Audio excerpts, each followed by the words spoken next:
Washington, U.S. President Donald Trump has been pulled toward the kind of Middle East tinderbox he has tried to avoid as he blamed Iran for an attack on the American embassy in Iraq that further damaged U.S. relations with Baghdad and appeared to put his hopes for diplomacy with Tehran further out of reach.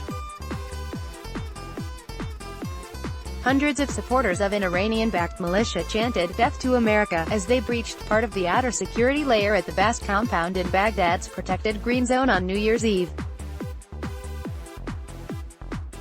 American diplomats were barricaded and unharmed inside the $750 million United States $1 billion embassy, built as a powerful symbol of U.S. permanence after the 2003 U.S.-led invasion of Iraq that Trump has derided as his country's worst foreign policy blunder.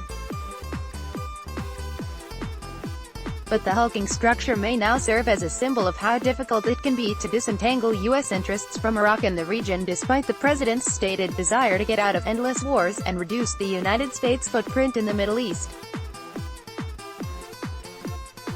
Trump now faces a situation where the United States and Iran are elbowing for influence in Iraq as U.S. allies Israel and Saudi Arabia, along with some of Trump's in-house advisors, urge a more forceful confrontation with Tehran over its aggressive tactics across the Middle East, a potentially combustible situation. Advertisement: The president struck a bellicose tone on Tuesday, U.S. time, but it's unclear what moves he will make next. Iran will be held fully responsible for lives lost, or damage incurred, at any of our facilities. They will pay a very big price. This is not a warning, it is a threat, Trump tweeted late on Tuesday afternoon from Florida, where he is spending the holidays at his Mar-a-Lago resort. Happy New Year! A U.S. Army Apache helicopter launches flares as a show of presence while conducting flights over the U.S. Embassy in Baghdad, Iraq.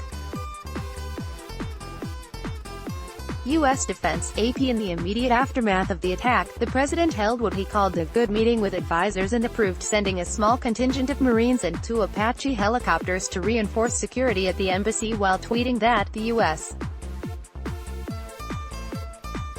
Embassy in Iraq is and the age, adding that all staff at the Australian embassy had been accounted for and were safe. We are keeping a close watch on developments as the situation unfolds and we remain in close contact with the U.S. and other allies, and our other security partners, as well as the Iraqi government.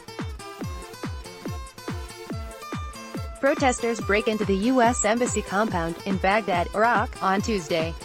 Credit: AP. We note that the justified U.S. strikes were conducted in response to an attack on a military base in Iraq that caused American and Iraqi casualties. Coalition forces are in Iraq at the invitation of the Iraqi government, and we fully respect Iraqi sovereignty. The spokesperson declined to comment on whether action had been taken to bolster security at the Australian embassy in Baghdad for operational reasons. U.S. Defense Secretary Mark Esper had announced the administration was sending 750 troops to the region as an appropriate and precautionary action taken in response to increased threat levels against U.S. personnel and facilities, such as we witnessed in Baghdad today. Republican Senator Lindsey Graham, a Trump ally and foreign policy advisor, had breakfast with the president and said in an interview that Trump was determined to have no Benghazi on his watch, a reference to the 2012 attack on U.S. government facilities in Libya that killed the U.S. ambassador and 3 other Americans. Republicans harshly criticized the Obama administration and then Secretary of State Hillary Clinton for the response to the Benghazi attacks, and Trump's wariness over any comparisons between the 2 events was publicly on display on Tuesday. The anti-Benghazi, he tweeted about his administration's response to the situation in Baghdad. Graham said Trump is not looking for a fight and hopes Iran will take steps that allow tensions to be ratcheted down soon. The goal is to de-escalate, but it takes 2 to do that, Graham said, adding that Trump and his national security team are discussing a lot of options he would not detail. In general, the U.S. has options to confront Iran indirectly through military action against its proxy forces in Iraq, Syria and elsewhere, and to increase economic and political pressure on Tehran. It could also retaliate against Iraq, an ally of both Washington and Tehran, for not doing more to protect the embassy and the American contractor whose death on Friday at the hands of an Iranian-backed militia set off the current crisis. The U.S. responded to the contractor's death by carrying out airstrikes on Sunday against Kataib Hezbollah bases near the Iraqi-Syrian border, killing 25 and injuring more than 50. The president is determined not to let Americans be attacked without them paying a price, Graham said of Iran. The developments in Baghdad came on the eve of the new year, when Trump is seeking re-election on a platform that boasts of strong international leadership and a commitment that the U.S. will not be a global policeman for age-old conflicts. They're fighting for 1,000 years, they're fighting for centuries. I want to bring our soldiers back home, Trump said in October, as he announced that U.S. forces had killed Islamic State leader Abu Bakr al-Baghdadi. I had absolutely nothing to do with going into Iraq, and I was totally against it. Protesters smashed a window inside the U.S. Embassy compound in Baghdad on December 31st. Credit. Trump has long viewed U.S. involvement in the Middle East as a political loser that only leads to the loss of money and lives, according to an advisor who spoke on the condition of anonymity. To describe the president's views, I can tell you 100% that the president has no desire to get into some kind of new conflict in the Middle East during 2020, this person said. This northern fall, Trump withdrew all but a few U.S. forces from Syria to make good on his promise to shake off the sand of faraway Middle East conflicts, but the move was condemned by both Republicans and Democrats because it allowed Turkey to move against the Kurds, who had been allies of the United States in the fight against the Islamic State. Trump sought to portray his decision as a win after a ceasefire was declared, but his detractors countered that only occurred because Turkey had already achieved what it wanted in the region at the expense of the Kurds. Trump has distanced himself from the current Iraqi leadership and criticized its stewardship of oil resources. The White House issued only a cursory summary of a phone call on Tuesday between Trump and the country's placeholder prime minister. The two leaders discussed regional security issues and President Trump emphasized the need to protect the United States personnel and facilities in Iraq. The statement said, "Regional security issues is often shorthand for the White House view that Iran stirs up trouble throughout the Middle East and endangers Israel." Some of Trump's advisors view Iraq as a long-term U.S. partner and a foothold of U.S.-backed democracy in the Middle East, while others mainly see Iraq through the prism of its next-door neighbor Iran. Trump has wanted to talk to Iran's president in an effort to strike some kind of deal, a move opposed by many in his administration, that he contends would be far better than the nuclear agreement the Obama administration struck with Tehran and that Trump abandoned soon after taking office. But there has been little progress on that front, and the attack on the embassy appeared to make those talks even less likely in the near future.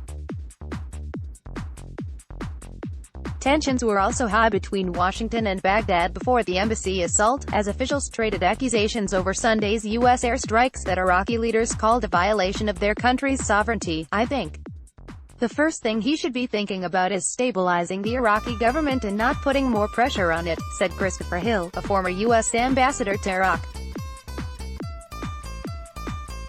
"If the net result of all this is an unstable Iraqi political situation, we will be sucked into it one way or another," Ryan Crocker, also a former U.S. ambassador to Iraq, said. Trump should think carefully about how his next steps will be viewed by Iran, which has its own calculations to make about how far to go in flexing its influence.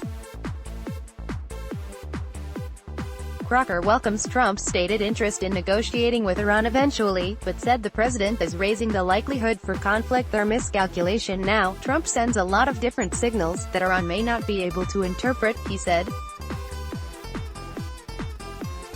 "Just hope that they took that into account before those F-16 strikes, that with that level of force, the chances of some kind of response are pretty high. It's a pressure cooker and it's going to blow." Former U.S. Army General Barry McCaffrey Former Army General Barry McCaffrey, who has led troops in Iraq, said Trump is making it harder for Iran to back down. "The economic sanctions on Iran are choking them, and they're looking for a way out.